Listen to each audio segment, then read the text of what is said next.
Friends ದೇವಸ್ಥಾನಕ್ಕೆ ಹಾಕೊಂಡು ಹೋಗಿದೆ. ಎಲ್ಲರೂ ತುಂಬ ಚೆನ್ನಾಗಿದೆ, ಸ್ಟಿಚ್ ಮಾಡಿ ಚೆನ್ನಾಗಾಗಿದೆ ಅಂತ ಹೇಳ್ತಿದ್ದಾರೆ. Full gown friends. ಇದು RG ಟೈಲರಿಂಗ್ ಕ್ಲಾಸಲ್ಲಿ ವಿಡಿಯೋ ಸಹಿತ ಇದೆ. ಹೇಗೆ ಬಂದಿದೆ ಅಂತೇಳಿ ಕಮೆಂಟ್ ಮಾಡಿ. ಹಾಗೆ ಇವತ್ತಿನ ವಿಡಿಯೋ ಬಂದುಬಿಟ್ಟು ಉಳಿತಾಯದಾಗಿರುತ್ತೆ ನೋಡಿ. ಡ್ರೆಸ್ಸು ಇದ್ದಿದ್ರೆ ವಿಡಿಯೋ ಮಾಡೋಕ್ಕೆ ಚೆನ್ನಾಗಾಗ್ತಿತ್ತು ಫ್ರೆಂಡ್ಸ್. ಇವತ್ತಿನ ವಿಡಿಯೋ ಬಂದುಬಿಟ್ಟು ಉಳಿತಾಯದಾಗಿರುತ್ತೆ. ಉಳಿತಾಯ ಮಾಡೋದಕ್ಕೆ ಏನೆಲ್ಲ ಮಾಡಬೇಕು ಅಂತೇಳಿ ಈ ವಿಡಿಯೋದಲ್ಲಿ ಹೇಳ್ತೀನಿ, ಬನ್ನಿ. Hi friends, welcome back to my channel. Revathi Kannada logs ಚಾನಲ್ಗೆ ಸ್ವಾಗತ ಫ್ರೆಂಡ್ಸ್. ಟೈಮ್ ಬಂದುಬಿಟ್ಟು 7 ಗಂಟೆ ಆಗಿದೆ. ನಾನು ಧನುರ್ಮಾಸ ಪೂಜೆಗೆ ಹೋಗಿ ಬಂದು ಈ ಡ್ರೆಸ್ ಹಾಕಿದ್ದೆ ಅಲ್ವಾ, ಗೌನು. ಒಂದು ವಿಡಿಯೋ ಮಾಡೋಣ ಅಂದರೆ ಉಳಿತಾಯದ ಬಗ್ಗೆ ವಿಡಿಯೋ ಮಾಡಿ ನಿನ್ನೆ ಮಾಡಬೇಕು ಅಂದ್ಕೊಂಡೆ, ಆದರೆ ನಿನ್ನೆ ಸ್ವಲ್ಪ ಬ್ಯುಸಿ ಇದ್ದ ಕಾರಣ ಆಗಲಿಲ್ಲ. ಹಾಗಾಗಿ ಇವತ್ತು ಮಾಡ್ತಾ ಇದ್ದೀನಿ ಫ್ರೆಂಡ್ಸ್. ನಾನಿವತ್ತು ಉಳಿತಾಯದ ಬಗ್ಗೆ ಹೇಳ್ತೀನಿ. ಹಾಗೆ ನೋಡಿ, ಇದು ಸ್ಯಾರಿಯಲ್ಲಿ ಹೊಲಿದಿರೋವಂಥದ್ದು. ಅಂದರೆ ತುಂಬ ಸಲ ವೇರ್ ಮಾಡಿಬಿಟ್ಟು ನೆಕ್ಸ್ಟು ಸ್ಯಾರಿ ವೇಸ್ಟ್ ಆಗಬಾರ್ದು ಅಂತ ಹೇಳಿ ಗೌನು ಸ್ಟಿಚ್ ಮಾಡಿದ್ದೀನಿ. ತುಂಬ ಚೆನ್ನಾಗಾಗಿದೆ, ತುಂಬ ಜನ ಇಷ್ಟಪಟ್ಟರು. ತುಂಬ ನೋಡಿ ಫ್ರೆಂಡ್ಸ್, ಇದೇ ಒಂದು ಗೌನನ್ನು ನಾವು ತಗೊಳಕ್ಕೆ ಹೋದರೆ 1,500 ಹತ್ರ ಇರುತ್ತೆ. ಅದೇ ನಾವು ಸ್ಯಾರಿನೂ ಸಹಿತ ವೇರ್ ಮಾಡಿದ್ದೀವಿ, ಅದರಿಂದನೂ ಲಾಭ. ಹಾಗೆ ಸ್ಟಿಚ್ ಮಾಡ್ಕೊಂಡು ಡ್ರೆಸ್ ಸಹಿತ ಹರಿಯೋ ತನಕನೂ ಇದನ್ನು ಹಾಕ್ತೀವಿ. ತುಂಬ ಲೈಟ್ ವೆಯ್ಟ್ ಇದೆ. ಹಾಕಿದ್ದೀನಿ ಅನ್ನೋ ಅನುಭವನೇ ಆಗ್ತಿಲ್ಲ, ಅಷ್ಟು ತೆಳು ಸ್ಯಾರಿ. ತುಂಬ ಚೆನ್ನಾಗಿ ಕಾಣಿಸ್ತಾ ಇತ್ತು. ಇದು ಅಂಬ್ರೆಲಾ ಸ್ಲೀವ್ ಇಟ್ಕೊಂಡಿದ್ದೆ ಫ್ರೆಂಡ್ಸ್. ಇವತ್ತು ನಾನು ಟಾಪಿಕ್ಗೆ ಬರ್ತೀನಿ. ನಾವು ಇವತ್ತು ಏನು ಟಾಪಿಕ್ ಅಂತಂದರೆ ಉಳಿತಾಯ. ನಾನು ಮೊನ್ನೆ ಒಂದು ವಿಡಿಯೋ ಹಾಕಿದ್ದೆ, 2024ನೇ ವರ್ಷದಲ್ಲಿ ನಾನು ಅಮೌಂಟನ್ನು ಸೇವಿಂಗ್ ಮಾಡಿದ್ದು ಎಷ್ಟು ಅಂತ ಹೇಳ್ಬಿಟ್ಟು.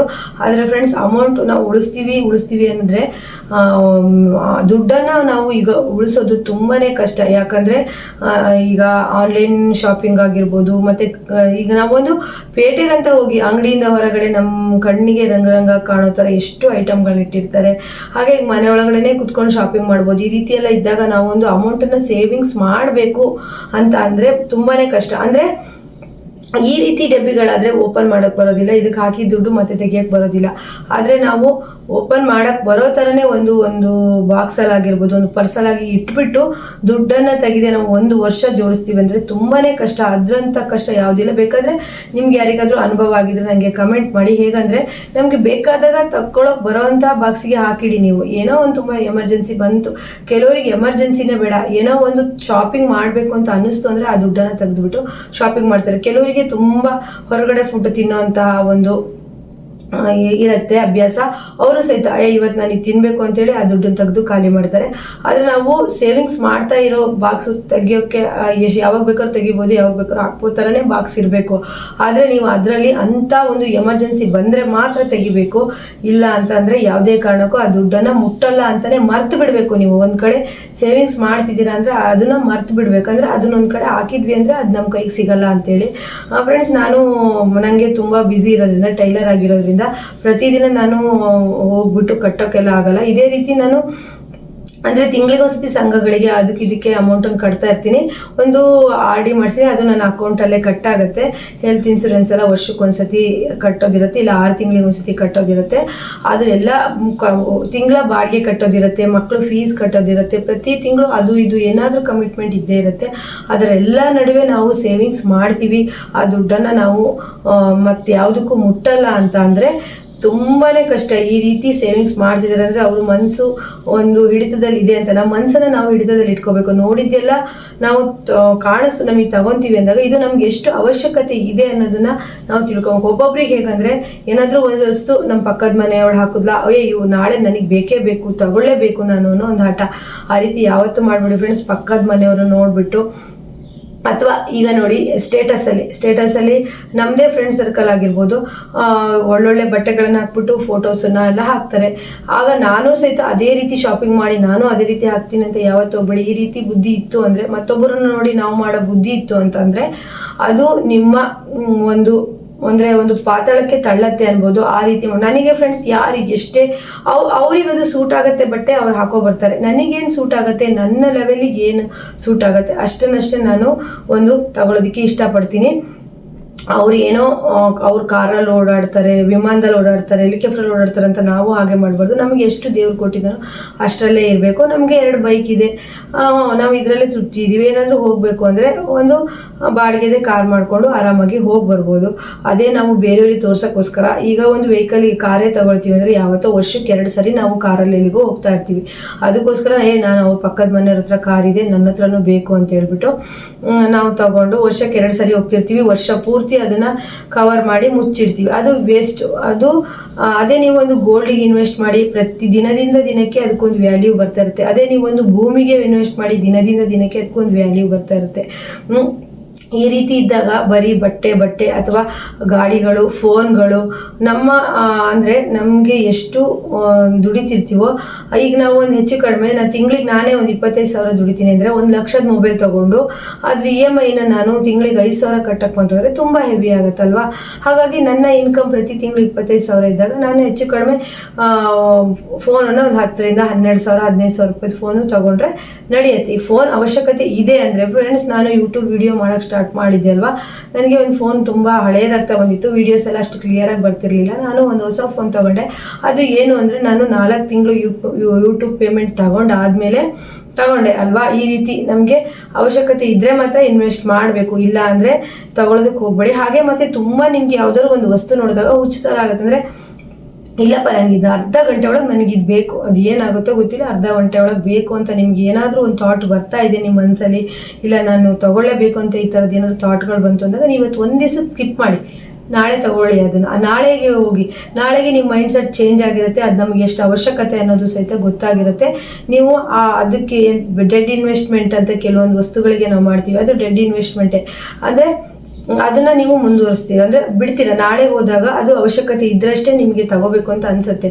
ಮನಸ್ಸು ಹುಚ್ಚು ಥರ ಫ್ರೆಂಡ್ಸ್. ಅಂದರೆ ನಮಗೀಗ ಒಂದು ವಸ್ತುಗಳನ್ನ ನೋಡಿದಾಗ ಅದು ತಗೋಬೇಕು. ಅದೇ ಆ ವಸ್ತು ನಮ್ಮ ಹತ್ರ ಬಂದಾಗ ಅದನ್ನು ನಾವು ನೆಗ್ಲೆಕ್ಟ್ ಮಾಡೋಕ್ಕೆ ಸ್ಟಾರ್ಟ್ ಮಾಡ್ತೀವಿ. ಹಾಗಾದಾಗ ನಮಗೊಂದು ವಸ್ತುಗಳಿಗೆ ಅವಶ್ಯಕತೆ ಇದ್ದರೆ ಮಾತ್ರ ತಗೊಳ್ಳಿ. ಹಾಗೆ ತುಂಬ ಜನ ಆನ್ಲೈನ್ ಶಾಪಿಂಗ್ ಮಾಡ್ತಾರೆ. ನಿಮ್ಗೆ ಎಷ್ಟು ಅವಶ್ಯಕತೆ ಇದೆಯೋ ಅಷ್ಟೇ ಆನ್ಲೈನ್ ಶಾಪಿಂಗ್ ಮಾಡಿ. ಹಾಗೆ ನೀವು ಆಫ್ಲೈನಿಗೆ ಅಂಗಡಿಗೆಲ್ಲ ಹೋದಾಗ, ಮಾಲ್ಗಳಿಗೆ, ಡಿಮಾರ್ಟ್ಗಳಿಗೆ ಹೋದಾಗ ನೀವು ಎಷ್ಟು ಅವಶ್ಯಕತೆ ನಿಮ್ಮ ಮನೆಗೆ ಬೇಕು, ಗ್ರಾಸರಿ ಆಗಿರ್ಬೋದು, ಹಾಗೆ ವಸ್ತುಗಳಾಗಿರ್ಬೋದು, ಏನು ಬೇಕೋ ಅದನ್ನು ಮನೆಯಲ್ಲೇ ಬರ್ಕೊಂಡು ಹೋಗಿ ಅದ್ರ ನೆಕ್ಸ್ಟ್ ಒಂದು ವಸ್ತುಗಳನ್ನು ಎಕ್ಸ್ಟ್ರಾ ತೊಗೊಳೋದಕ್ಕೆ ಹೋಗ್ಬೇಡಿ. ಅಕಸ್ಮಾತ್ ತುಂಬ ನೀಡಿರೋದು ನಮಗೆ ಬರೆಯೋದಕ್ಕೆ ಮರ್ತೋಯ್ತು, ಅಲ್ಲಿತ್ತು ಅಂದರೆ ತಗೊಳ್ಳಿ. ಮತ್ತು ತುಂಬ ವಸ್ತುಗಳನ್ನು ತರೋದು, ಅದು ಹುಳ ಆಗೋದು, ಹಾಳು ಮಾಡೋದು, ಒಗಸೋದು, ಈ ರೀತಿ ಮಾಡಬೇಡಿ. ಒಂದೊಂದು ವಸ್ತುಗೂ ಸಹಿತ ಒಂದೊಂದು ಬೆಲೆ ಇರುತ್ತೆ. ಅದೇ ನಿಮಗೆ ನೋಡಿ, ನಾನು ಒಂದು ಉದಾಹರಣೆ ಕೊಡ್ತೀನಿ. ನೀವು 5,000 ರೂಪಾಯಿ ಡ್ರೆಸ್ಸು ಈಗ ಮ್ಯಾರೇಜಿಗೆ ತಗೊಳ್ತಾರೆ, 6-7 ಸಾವಿರ ಡ್ರೆಸ್ಸು ಮ್ಯಾರೇಜಿಗೆ ತಗೊಳ್ತಾರೆ. ಮದುವೆ ಆಗುವಾಗ ಏನೋ ಖರ್ಚೆಲ್ಲ ಮಾಡ್ತಾರೆ, ಎಲ್ಲ ಸರಿ, ಓಕೆ. ಮದುವೆ ಆದ ನೆಕ್ಸ್ಟು ಏನೋ ಒಂದು ಪ್ರಾಬ್ಲಮ್ ಬಂದ್ಬಿಟ್ಟು ತುಂಬ ಕಷ್ಟ ಎಲ್ಲ ಬರುತ್ತೆ. ಬಂದಾಗ ನೀವು 6-7 ಸಾವಿರ ರೂಪಾಯಿ ಡ್ರೆಸ್ಸನ್ನು ಒಂದು 500 ರೂಪಾಯಿಗೆ ತಗೊಂಡು ಆ ಡ್ರೆಸ್ಸನ್ನು ತೊಗೊಂಡು 500 ರೂಪಾಯಿ ಇದ್ರೂ ಕೊಡ್ರಿ ಅಂದರೆ ಯಾರೂ ಕೊಡೋಲ್ಲ. ಅದೇ ನೀವು 6-7 ಸಾವಿರ ರೂಪಾಯಿಗೆ 1 ಗ್ರಾಮ್ ಚಿನ್ನ ಬರುತ್ತೆ, ಅದನ್ನೇ ನೀವು ಚಿನ್ನಕ್ಕೆ ಇನ್ವೆಸ್ಟ್ ಮಾಡಿದಾಗ ಏನೋ ತುಂಬ ಕಷ್ಟ ಬಂತು, ನಮಗೆ ಯಾರೂ ದುಡ್ಡು ಸಹಾಯ ಮಾಡ್ತಾ ಇಲ್ಲ, ದುಡ್ಡು ಬೇಕೇ ಬೇಕು ಅಂದಾಗ ಆ ಬಂಗಾರನ ನೀವು ಒಯ್ದಿಟ್ರೆ, ಈಗ 1 ಗ್ರಾಮ್ ಚಿನ್ನಕ್ಕೆ 7,000 ಆಗಿದೆ ಅಂತಂದರೆ ನೀವು ಅದನ್ನು ಒಂದು ಕಡೆ ಇಟ್ಟರೆ ನಿಮಗೆ ಅಟ್ಲೀಸ್ಟ್ ಒಂದು 3,000ನಾದರೂ ಸಿಗುತ್ತೆ ನೋಡಿ. ಬಟ್ಟೆಗೆ 500 ರೂಪಾಯಿ ಸಹಿತ ಬೆಲೆ ಇಲ್ಲ.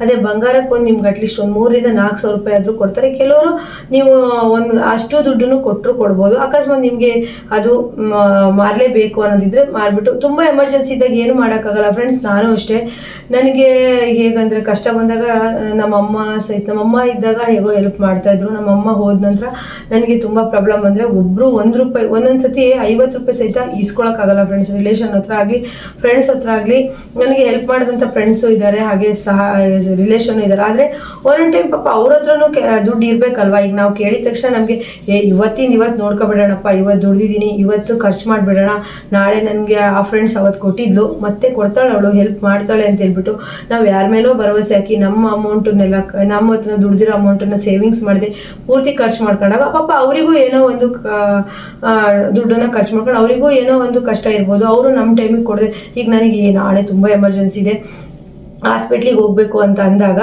ಅವರು ಕೊಡದೇನೂ ಇರ್ಬೋದು, ಪಾಪ ಅವರಿಗೂ ಕಷ್ಟ, ನಾವು ಕೇಳಿದ ತಕ್ಷಣ ಕೊಡೋದೇ ಪಾಪ ಅವರಿಗೂ ಕಷ್ಟಗಳಿರ್ತಾವೆ. ಹಾಗಾಗಿ ನಮಗೆ ಆಪತ್ಕಾಲದಲ್ಲಿ ಬೇಕು ಅನ್ನೋದು ತಂದ್ಕೊಂಡು ನೀವು ಆ ದುಡ್ಡನ್ನು ಇಟ್ಟಿರೋದನ್ನ ಮರೆತು ಸೇವಿಂಗ್ಸ್ ಮಾಡಿ ಫ್ರೆಂಡ್ಸ್. ಈಗೆಲ್ಲ ಜಮಾನ ಹೆಂಗಿದೆ ಅಂತಂದರೆ ಇವತ್ತು ಈಗಿರೋದು ನಿಜ ಅಷ್ಟೇ, ಇನ್ನೊಂದು ಪ್ರತಿ ಸೆಕೆಂಡಿಗೆ ಏನು ಎಂತ ಅನ್ನೋದೇ ಗೊತ್ತಿಲ್ಲ ನಮಗೆ. ಹಾಗಿರುವಾಗ ಸೇವಿಂಗ್ಸ್ ಮಾಡಿ ಫ್ರೆಂಡ್ಸ್. ನಾನು ಅನುಭವಿಸಿದ್ದೀನಿ. ನಮಗೆ ಜೂನ್ ಜುಲೈ ಆಗಸ್ಟಲ್ಲಿ ಸ್ವಲ್ಪ ಬಟ್ಟೆ ಬರೋದು ಅಂದರೆ ಆ ಟೈಮಲ್ಲಿ ರೈತರು ಕೆಲಸ ಮಾಡ್ತಾ ಗದ್ದೆಲಿರೋದ್ರಿಂದ ಬಟ್ಟೆಗಳೆಲ್ಲ ಜಾಸ್ತಿ ಹೊಲ್ಸಕ್ಕೆ ಬರಲ್ಲ. ಆ ಟೈಮಿಗೆ ನನ್ನ ಮಗನಿಗೆ ತುಂಬ ಕೆಮ್ಮು ಸ್ಟಾರ್ಟ್ ಆಯಿತು. ದೊಡ್ಡವನಿಗೆ ಕೆಮ್ಮು ಸ್ಟಾರ್ಟ್ ಆಗಿ ತುಂಬ ಹುಷಾರಿಲ್ಲ ಆಯಿತು. ಯಜಮಾನ್ರ ಕೈಲೂ ದುಡ್ಡಿರಲಿಲ್ಲ. ನಾನು ಸೇವಿಂಗ್ಸು ಅಂತ ಹೇಳ್ಬಿಟ್ಟು ಒಂದು ಕಡೆ ಅಂದರೆ ಸಂಘದಲ್ಲೇ ಅಂದರೆ ಇರಲಿ ನಮ್ಮ ಮನೇಲಿ ದುಡ್ಡಿದ್ರೆ ಖರ್ಚಾಗತ್ತೆ ಅಂದ್ಬಿಟ್ಟು ನಾನು ಆ ಸಂಘದ್ದು ವಾರ ಸೇವಿಂಗ್ಸ್ ಮಾಡ್ತಾನೆ ಬಂದಿದ್ದೆ. ವಾರ ಸೇವಿಂಗ್ಸ್ ಮಾಡಿ ಕಟ್ಟಿ ನನ್ನ ಮಗನಿಗೆ ತುಂಬ ಕೆಮ್ಮೆಲ್ಲ ಜಾಸ್ತಿ ಆಯಿತು. ಅವನಿಗೆ ಜಾಸ್ತಿ ಆದಾಗ ಅವನಿಗೆ ಒಳ್ಳೆ ಅಂದರೆ ಅವನಿಗೆ ಲೋಕಲ್ ಆಸ್ಪತ್ರೆಗೆಲ್ಲ ಕರ್ಕೊಂಡೋದ್ರೆ ಅವನಿಗೆ ಹುಷಾರಾಗಲ್ಲ, ಯಾಕಂದರೆ ಕಫ ಗಟ್ಟಿ ಆಗಿಬಿಡುತ್ತೆ. ಹಾಗಾಗಿ ನಾವು ಒಳ್ಳೆ ಹಾಸ್ಪಿಟ್ಲಿಗೆ ಕರ್ಕೊಳ್ಬೇಕಲ್ಲ. ಒಂದ್ಸತಿ ಹೋದರೆ ಒಂದು 5,000 ರೂಪಾಯಿ ಬಿಲ್ ಆಗುತ್ತೆ. ನಾನು ಪ್ರತಿ ವಾರ ಉಳಿತಾಯ ಅನ್ನೋ ದುಡ್ಡನ್ನ 200 ರೂಪಾಯಿ 300 ರೂಪಾಯಿ 100 ರೂಪಾಯಿ ಕಟ್ತಾ ಬಂದಿದ್ದೆ. ನನ್ನ ಅಮೌಂಟೇ ಅಲ್ಲಿ 10,000 ರಿಂದ 15,000 ರೂಪಾಯಿ ಇತ್ತು. ನನಗೆ ತುಂಬ ಎಮರ್ಜೆನ್ಸಿ ಇತ್ತು. ಬೆಳಗ್ಗೆ ಬೇಗ ಎದ್ದೆ. ಅವರು ಅಲ್ಲಿ ಸಂಘ ಆದಾಗ ಇಬ್ಬರು ಹೆಡ್ ಇರ್ತಾರಲ್ಲ, ಅದರಲ್ಲಿ ಒಬ್ರಿಗೆ ಫೋನ್ ಮಾಡಿದೆ, ನಂಗೆ ತುಂಬ ಎಮರ್ಜೆನ್ಸಿ ಇದೆ, 5,000 ರೂಪಾಯಿ ಬೇಕು, ನನ್ನ ಮಗನಿಗೆ ಹಾಸ್ಪಿಟ್ಲಿಗೆ ಕರ್ಕೊಂಡು ಹೋಗ್ಬೇಕು ಅಂತ ಹೇಳಿದೆ. ತುಂಬ ಅವನಿಗೆ ಕೆಮ್ಮೆಲ್ಲ ಜಾಸ್ತಿ ಆಗಿತ್ತು, ತುಂಬ ಸುಸ್ತಾಗಿದ್ದ, ಎಲ್ಲೂ ಸಹಿತ ದುಡ್ಡು ಅಡ್ಜಸ್ಟ್ ಆಗಿಲ್ಲ ಫ್ರೆಂಡ್ಸ್. ಆಗ ಅವರು ಸಂಘದಲ್ಲಿ ಅವ್ರು ಏನು ಹೇಳಿದ್ರು ಅಂದರೆ, ಸಂಘದಲ್ಲಿ 13 ಜನ ಇದ್ದಾರೆ, 13 ಜನರ ಜೊತೆನೂ ನೀನು ವೈಟ್ ಶೀಟಲ್ಲಿ ಸೈನ್ ಮಾಡಿಸ್ಕೊಂಡು ಬಂದು ನಮಗೆ ಕೊಟ್ಟು ನಂತರ ನೀನು ಬ್ಯಾಂಕಿಗೆ ಹೋಗಿ ದುಡ್ಡು ತಗೊಂಡು ಬಾ ಅಂತ ಹೇಳಿದ್ರು ಫ್ರೆಂಡ್ಸ್. ಅಷ್ಟರವರೆಗೂ ಅವನು ಸುಸ್ತಾಗಿದ್ದ ಅಂದರೆ ನಂಗೆ ತುಂಬ ಬೇಜಾರಾಗ್ಬಿಡ್ತು. ನಂಗೆ ಅಳುನೇ ಬಂದ್ಬಿಡ್ತು. ಫೋನಲ್ಲಿ ಇಟ್ಟೆ.